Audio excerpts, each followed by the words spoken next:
가수 양희은 씨가 불렀던 그 늙은 군인의 노래라는 그 7080 가요인가요? 노래가 있는데, 늙은 군인의 노래. 그래서 이 은퇴를 앞둔, 그 퇴임을 앞둔, 지금은 이제 부사관이라 그러죠. 우리 옛날에는 하사관이라 그랬는데, 그 군인의 심경을 이렇게 이제 듣고서 만든 노래가 이제 그 곡인데, 그 노래를 보면은 그런 거예요. 꽃 피어 만발하고 활짝 개인 그날에 기다리고 기다리다 이내 청춘 다 갔네. 아 다시 못 올 흘러간 내 청춘, 푸른 옷에 실려간 꽃다운 이내 청춘. 푸른 옷에 실려간 푸른 제복, 그죠? 군인들의 제복이죠. 30년, 40년 정말 나라를 위해서, 국가를 위해서 애썼던 우리 군인이 이제 퇴임하려고 생각을 해보니까 청춘이 너무 그립다. 그러나 다시 못 갈 청춘이다 하는 그런 아쉬움을 노래한 곡입니다. 좀 숙연해지죠. 그래서 사람들은 그런 생각을 해요. 그 시절로 다시 돌아갈 수 있다면은 얼마나 좋을까. 다시 한번 하면 잘할 텐데. 여러분들은 돌아가고 싶어요? 지금이 좋아요? 저도 그래요.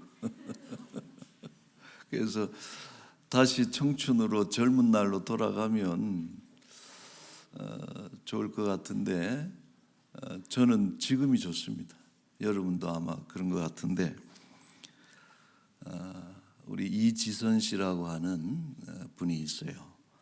지난 2000년도에 교통사고를 당해서 전신 화상을 입고, 그래서 아주 피부 이식 수술만 수십 번을 하는 아주 끔찍한 고통을 겪고 또 죽을 고비를 넘기면서 그렇게 살아난 이런 크리스찬이죠.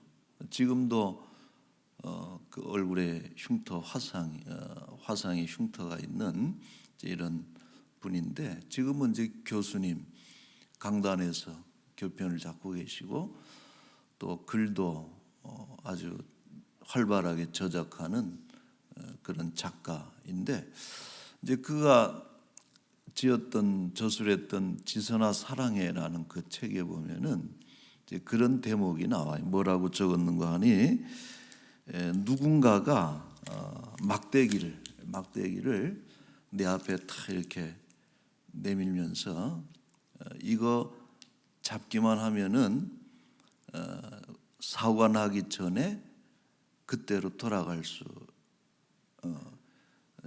있을 거다. 어떻게 하겠느냐? 만약 누가 그런 얘기를 하면은 나는 절대 그 막대기를 안 잡을 것입니다. 돌아가고 싶지 않다는 거죠. 그 20대 사고 나기 전에 그 참 이쁜 얼굴, 지금도 이쁘지만 화상이 있긴 해도, 근데 얼마나 여러분 그게 큰 충격이고 회한이 되는 그런 부모에게도 그렇고 그런 사건일 텐데, 그러나 그럼에도 불구하고 나는 돌아가고 싶지 않다. 왜? 지금이 더 행복하기 때문에 그렇다는 것이. 여러분, 이런 어떤 그 현실, 우리는 늘 과거에 좋은 때를 생각을 하지만은 사실은 지금 이 순간 우리가 행복한 것을 만족할 줄 아는 이런 마음이 중요하겠다 생각을 해요. 저도 뭐 얼마 안 살았지만은 살아보니까 그래요. 아쉬운 것 분명히 많습니다. 내가 다시 27살로 돌아간다면은 이런 아쉬운 게 참 많아요. 그때는 그렇게 했으면, 그때는 그런 말을 했으면은, 그런 과정을 거쳤으면은 다시 한번 기회가 주어진다면 이제 그런 마음들이 있지만은, 그러나 또 한편으로 생각하면은 이만큼 살아낸 것도 참 감사하다는 생각이 들어요. 다시 돌아간들 내가 이렇게 살 수 있을까 싶기도 하고, 또 지금 무엇보다도 하나님 안에서 하나님을 예배하는 가운데, 하나님 은총 가운데 살아가고 있는 것이 너무나 감사하고, 더욱이나 여러분, 그리스도인들은 과거보다는 더 기가 막힌 미래가 기다리고 있다는 것을 우리가 꼭 잊지 말아야 됩니다. 우리는 하나님으로부터 받을 기업이 있는 사람들. 지금은 아무리 좋은 것이라도 땅에 두고 가야 될 것이고 썩을 것들이고 헛된 것들이지만은, 하나님께서 우리를 위해서 예비해 두신 그런 영원한 기업과 유산이 있다라고 하는 것은 우리가 과거에 집착할 이유가 없는 것이고, 그래서 우리는 과거로 돌아가는 그런 것보다는 오히려 그날을 더 바라고 사모하고 달려가는 것이 옳지 않겠나, 이런 생각을 합니다. 자, 다윗이 오늘 39편을 말하면서 그런 얘기를 해요. 아마 늙었을 때 쓴 시 같아요. 인생이 참 헛되다.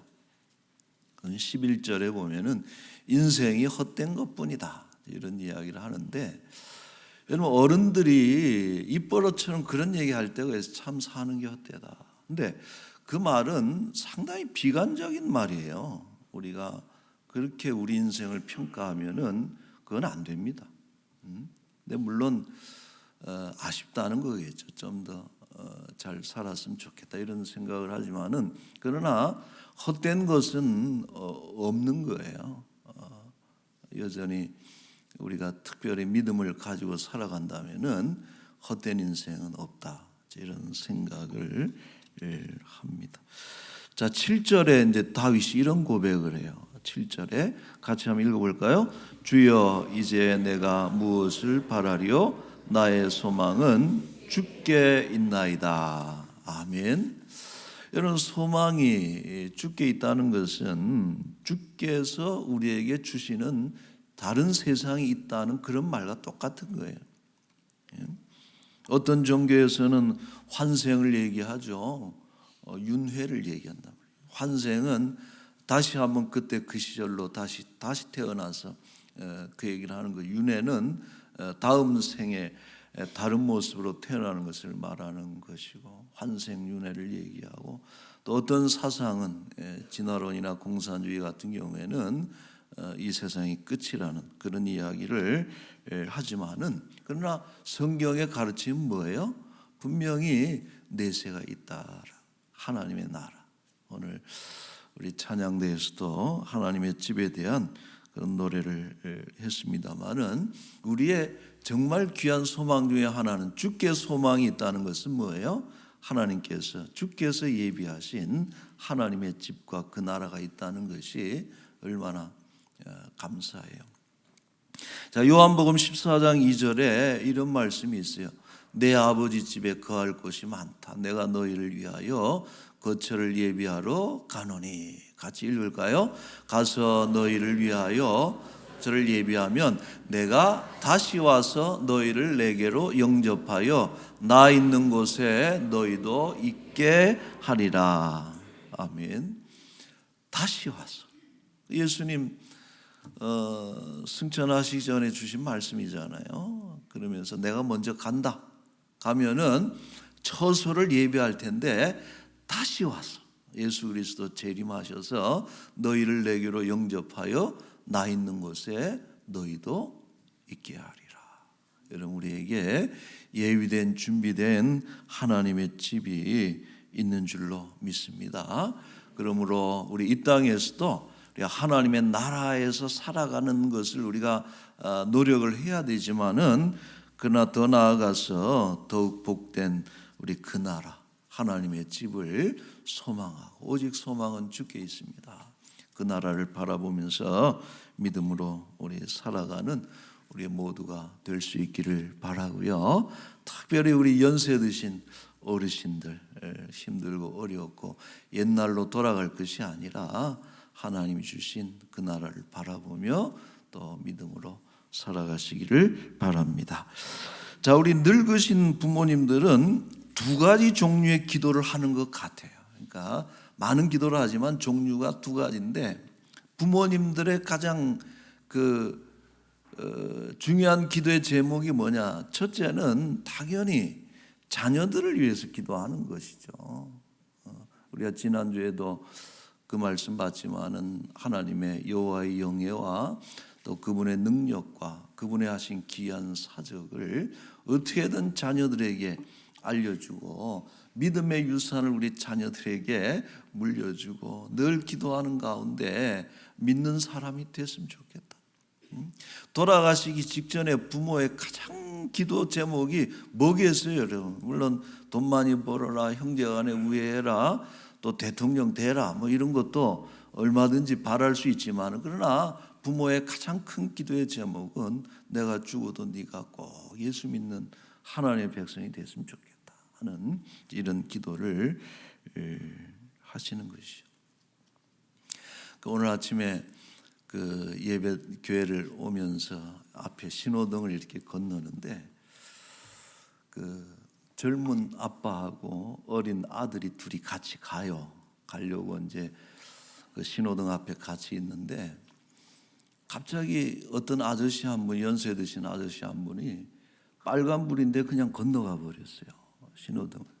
그래서 아유, 우리 교인이 하는 게 얼마나 감사한지. 교인 중에도 그런 분들 많아요. 그러지 마세요. 위험합니다. 위험하고 또 애들 보기도 안 좋습니다. 근데 이제 그 아저씨가 지나가는 걸 보고 이 친구가 한 7살, 8살 돼 보이는데 손가락을 탁 이렇게 하면서 아빠, 빨간불에 건너도 돼? 저 아저씨는 왜 건너지? 이렇게 얘기를 한 거예요. 그러니까 여러분 건너면 안 돼요. 애한테 손가락질 받고. 그러니까 그 아빠가 젊은 아빠인데 뭔 얘기하나 나는 옆에 있어서 이렇게 가만히 들어봤는데 그래, 신호등은 반드시 파란불일 때 좌우를 살피면서 건너야 돼. 그 얘기를 하고 두 번째 얘기를 또 하시더라고. 근데 그렇다고 아저씨 보고 손가락질하고 큰 소리로 그거 얘기하면 안 된다.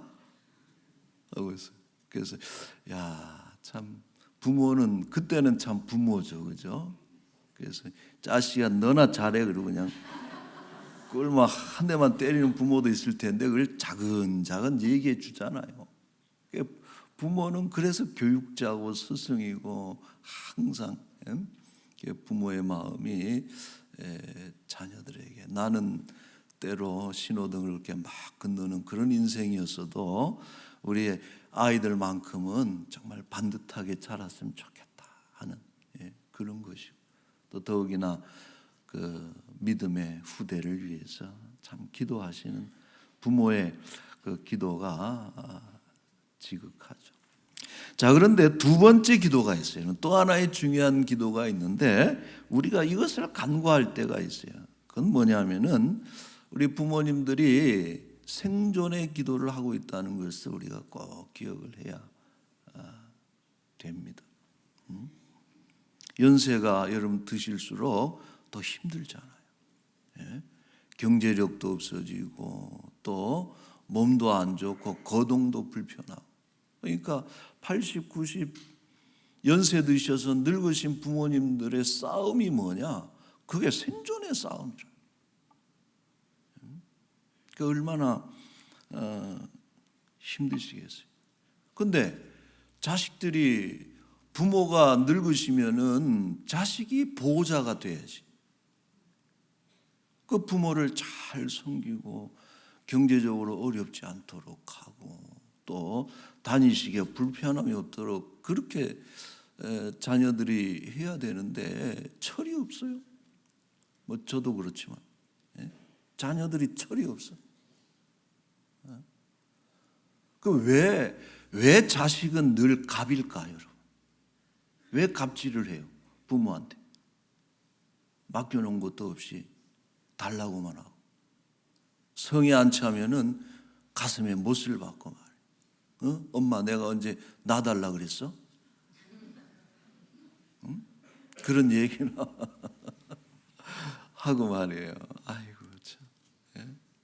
근데 사실은 역전됩니다. 어느 순간 부모님의 연세가 60대고 70대는 순간부터요, 부모님은 더 이상 여러분들 우리를 케어할 수 없는 분이에요. 오히려 자기 한 몸, 당신 한 몸, 그걸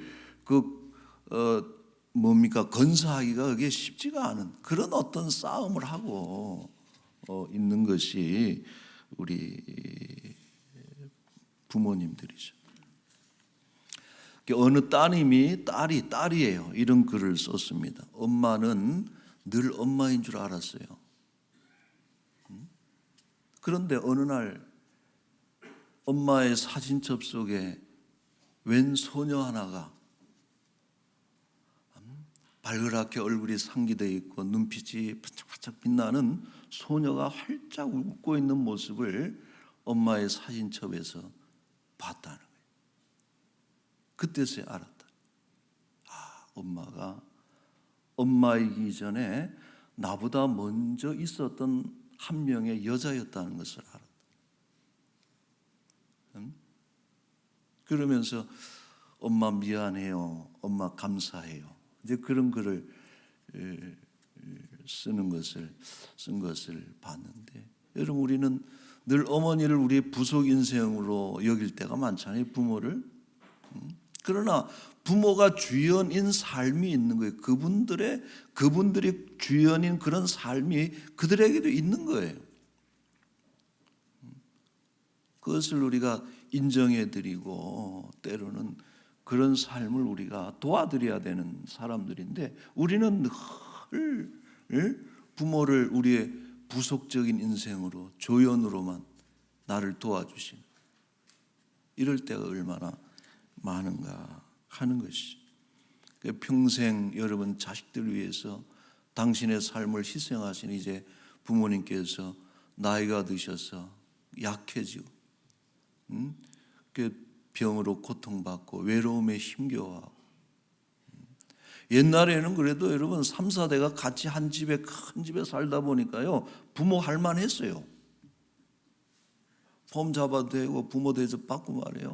얼마나 존경받고 그랬어요. 근데 요즘은 다 그냥 나가 살다 보니까 홀로 사시면서 얼마나 참 힘드시고, 그분들이 지금도 여러분 생존의 싸움을 하고 있다는 것을 우리가 꼭 옆에 모시고 있어도 그분들은 그 싸움을 하고 있다는 것을 우리가 기억을 해야 됩니다.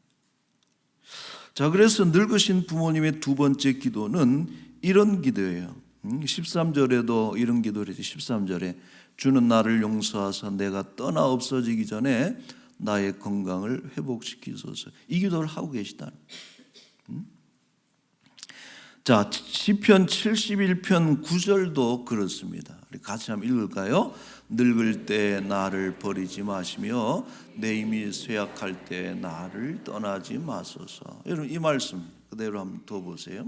이 말씀 우리가 자식 보고는 그런 얘기 안 합니다. 나 버리면 안 돼. 그렇게 말하는 부모 없습니다. 예? 그 부모 가오가 있지 어떻게 그런 얘기. 차마 그런 얘기를 나 떠나지 말고 너는 나 버리면 안 돼. 그런 이야기를 하는 부모 없어요. 자식은 해요. 엄마 나 떠나면 안 돼. 나 버리면 안 돼. 그러는데 부모는 안 하죠. 그런데 이 기도를, 이 두려움이 지금 부모의 마음속에 있는 거예요. 하나님을 향해서. 하나님 늙을 때 나를 버리지 마시며 내 힘이 쇠약할 때 나를 떠나지 마소서. 믿음으로 평생 살았는데 여러분, 연세 드신 분들의 믿음은요 더 힘듭니다. 우리는 뭐 그 경력, 믿음의 경력, 연륜 다 하실 줄 알고 그래서 더 믿음이 좋으시고 그렇게 사시는 것 같지만은 연세 드셔서 믿음을 유지하는 것은요 더 힘들어요. 기도하기가 힘든 것이고 목청껏 찬송한 때가 언제적인지 이제 기억도 안 나고, 그 한 번 예배당에 와서 예배 드리려면요 얼마나 힘을 쓰셔야 돼요. 그 연세 드셔서 믿음이 참 쉽지가 않은데, 그러니까 마음속에 그런 두려움이 없겠어요. 이제 자식도 떠나가고 배우자도 떠나가고 다 떠나간데 하나님마저 나를 떠나가면 어떨까요? 이런 기도. 그래서 늙을 때 버리지 마시고 쇠약할 때 떠나지 마세요 하는 기도를 지금 우리 어머님 아버님이 하고 계시다라고 하는 것이고, 자 그러므로 여러분 우리는 이런 연로하신 부모님을 하나님께 위탁하는 기도를 또한 우리도 해야 되는 것이죠. 주기철 목사님이 신사 참배를 반대하다가 옥에서 순교당하셨는데, 이분이 옥중에 계시면서 이제 돌아가실 날이 얼마 남지 않아서 기도를 합니다. 기도를 옥에서 하시는데 그 기도문이 남아 있어요. 얼마나 귀해요. 우리 주기철 기념관이라든지 이런 데 가보면은 책에도 나와 있고, 근데 그 기도의 한 토막, 나라를 위해서도 기도하고 교회를 위해서 기도하고 교우들을 위해서 기도하는데 한 토막이 어머니를 위한 기도문이 남겨져 있습니다. 한번 보시면요 눈물 납니다. 내게는 80이 넘은 어머님이 계십니다. 봉양해야 될 터인데 자식은 지금 이곳에 갇혀가지고 이러고 있다. 춘풍추 비바람이 옥문에 뿌리고 고요한 달빛이 철장에 새어들 때 어머님 생각 간절하여 눈물 뿌려 기도했습니다. 그러나 어머님 봉양한다고 하나님의 계명을 범할 수는 없습니다. 한번 신사에 한 번만 참배하면 풀어주겠단 말이에요. 일경들이 그러는데, 그 어머님이 그러시잖아요. 저라고서 내 집에 오는 것이면 들어오지 말아라. 훌륭한 어머니고, 어머님, 내가 어머님 봉양한다고 하나님 계명을 어길 수가 없습니다.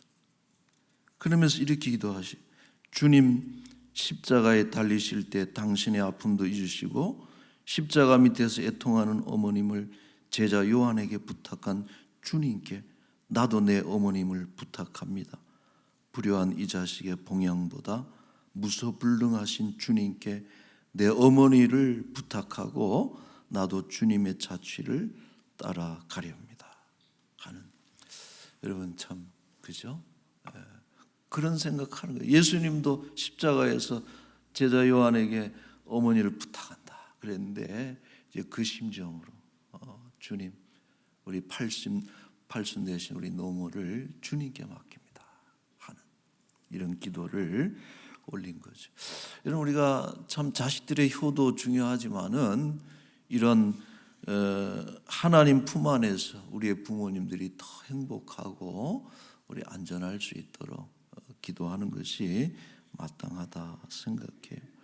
아마 이렇게 기도하면은 하나님이 다음과 같이 대답해 주십니다. 이사야 46장 5절 말씀 같이 한번 읽어볼까요? 너희가 노년에 이르기까지 내가 그리하겠고 백발이 되기까지 내가 너희를 품을 것이라. 내가 지었은즉 내가 업을 것이요 내가 품고 구하여 내리라. 아멘. 하나님께서 이런 말씀 들려주시면 응답하시면 얼마나 기뻐요. 하나님 우리 어머니에게도 좀 이 말씀 들려주시고, 늙기까지 내가 백발이 되기까지 너희를 품을 것이다. 내가 지었은즉 너희를 내가 품을 것이다. 구해내리라 하는 이런 하나님의 확답과 약속을 듣게 된다면은 얼마나 우리가 안심이 되겠어요. 여러분, 우리 하나님은 좋으신 분입니다. 인생의 끝까지 함께 하시는 분이 우리 하나님이시고, 우리 자식들도 옆에 있어야 되겠지만은 하나님이 끝까지 함께 우리 부모님과 동행하시고 노년의 외로움을 위로하시는 우리 좋으신 하나님, 이 하나님께 의탁함으로써 우리 안전하신 우리 부모님들이 다 될 수 있기를 바랍니다. 자, 결론이에요. 모든 우리 자녀들은 늙으신 부모님을 잘 섬겨야 돼요. 어떤 의미에서? 왜냐하면은 우리가 늙은 부모가 되기 때문에 그렇습니다. 여러분, 제가 가끔 그런 얘기하지만은 도대체 부모를 공경하지 않고 부모를 멸시하고 어른들을 멸시하는 그 나라는요, 잘 될 수가 없죠. 근데 지금 대한민국이 그래요, 여러분. 어른들은 그냥 짐짝 취급을 해요. 말 한마디라도, 얼굴빛 하나라도 아주 무례하고 무도하고. 여러분, 그런 나라가 잘 될 수가 없습니다. 제가 안 되라는 것이 아니라 좀 그런 걸 잘했으면 좋겠다. 누군들 늙지 않아요. 우리 송강정철 선생님이 조선의 그 문인 아닙니까? 아주 유명한 문학가인데 이제 정치인이기도 하고, 이제 이분이 그 강원도 관찰사, 오늘날 얘기하면 도지사가 되겠죠. 그래서 이제 재직을 하면서 그 국민들을, 백성들을 그 교훈하기 위한 노래를 짓는데, 훈민가라고 하는, 모두 연시조라 그랬어요. 시조가 16개가 나오는 훈민가를 짓는데, 여러분 들어보면 다 익숙한 거예요. 그래서 첫 번째 시조가 뭐냐면은, 아버님 날 낳으시고 어머님 날 기르시니 두 분 곧 아니시면 이 몸이 살았을까. 하늘 같은 가없는 은덕을 어찌 다해 갚으리. 그래서. 근데 네 번째 시조는 더 유명해. 어버이 살아신제 성길일랑 다하여라. 지나간 후면 애달다 어이하리. 평생에 고쳐 못할 일이 이뿐인가 하노라. 그래서 마지막 16수가 뭐냐 하면은 이거예요. 이것도 잘 아시는 거예요. 이고진 저늙으니 짐 풀어 나를 주어. 나는 젊었거니 돌이라 무거울까. 늙기도 서러운데 짐조차 지실까. 이게 마지막 구절이에요. 여러분 성경도 열심히 읽으시고, 이것도 좋아요. 보면 16개 작품인데 그 뭐 형제간에 부부간에 이런 거 다 나와. 16개 다 우리가 익숙한 그런 시조들인데, 근데 이게 16번째 마지막 구절이 저는 오늘 결론으로 삼고자 해요. 늙기도 서러운데 짐조차 지실까. 여러분, 우리 늙은 부모의 짐은 우리가 져야 되는 거예요. 각자 생존하는 것이 아니라 알아서 부모님 여태 잘 사셨으니까 알아서 사세요, 이게 아니고 우리가 책임져 드려야 되는 것이죠. 저도 잘 못하지만 우리 다 같이 이번 어버이 주일을 맞이해서 우리가 부모 공경하고 순종하고, 또 부모는 반드시 봉양해야 됩니다. 효는 공경으로 시작해서 봉양으로 마무리되는 게 그게 효라 그랬어요. 부모를 존중해 드리고, 그러나 삶을 책임져 드리는 것이, 이것이 효가 되는 것이죠. 바라기는 우리 부모를 봉양하고 어른을 공경하는 그런 나라, 가정 되어서 하나님께서 복 주시는 그런 우리 모든 가정, 또 이 나라가 될 수 있기를 축원합니다. 아멘. 우리 기도하겠어요. 부모를 공경하라. 그리하면 이 땅에서 잘되고 장수할 것이다. 늙은 부모를 업신여기지 말고 오직 섬기고 순종할 것이라. 효의 계명을 주신 하나님, 하늘 아버지 가르치기 위해서 육신의 부모를 우리에게 허락하신 줄로 압니다. 하나님을 섬기듯 부모를 섬기되 공경하고 순종하고 때를 따라 살펴서 봉양하는 효자 효녀들이 되게 하여 주옵소서. 노령의 병마 외로움 경제적 어려움과 싸우고 있는 우리 부모님들을 돌아보게 하시고 늘 기도하는 가운데 주님 떠나가지 마시고 이 땅을 떠나가실 그때에는 주 품에 안겨서 그 영혼이 주께로 돌아가는 우리 복된 우리 부모님들 되게 하여 주옵소서. 늘 자식들 앞에서는 죄인인 양 그렇게 수십 년 세월 그 인생 없다 하시고 모든 것 희생하신 우리 부모의 사랑이 너무나 귀한데 우리는 돌아가신 뒤에야 부모 앞에 죄인이 되고 그날을 후회하는 어리석은 사람들 자식들인 것을 이 시간에 회개합니다. 하나님 바라옵기는 이제 살아계시다면 잘 섬기고 후회 없게 하여 주옵시고 또 이웃에 있는 노인들을 공경하고 이 땅의 어르신들을 잘 공경하고 또한 봉양하는 효를 행하는 그런 나라가 되어질 수 있도록 주여 은혜를 베풀어 주옵소서. 감사합니다. 가정의 달에 무너진 것 세워지고 병든 것 회복되고 또 넘어진 것 다시 세워지는 그런 회복의 역사 또 하나님 은총의 역사가 가정마다 하나님 충만할 수 있도록 부모 자식 간에 또 관계가 회복되고 부부 간에 또 형제 간의 우애가 살아나고 예수 그리스도를 섬기는 임마누엘 가정 복된 그런 집안을 만들어갈 수 있도록 주의 은혜를 베풀어 주옵소서. 감사합니다. 이 한 주간에도 우리와 동행하시고 병들고 가난한 주의 백성들이 오직 주가 소망입니다. 하나님을 바라보며 기도할 때 세임 얻어 일어날 수 있도록 은총을 베풀어 주옵소서. 감사하며 거룩하신 예수님의 이름으로 기도하옵나이다. 아멘.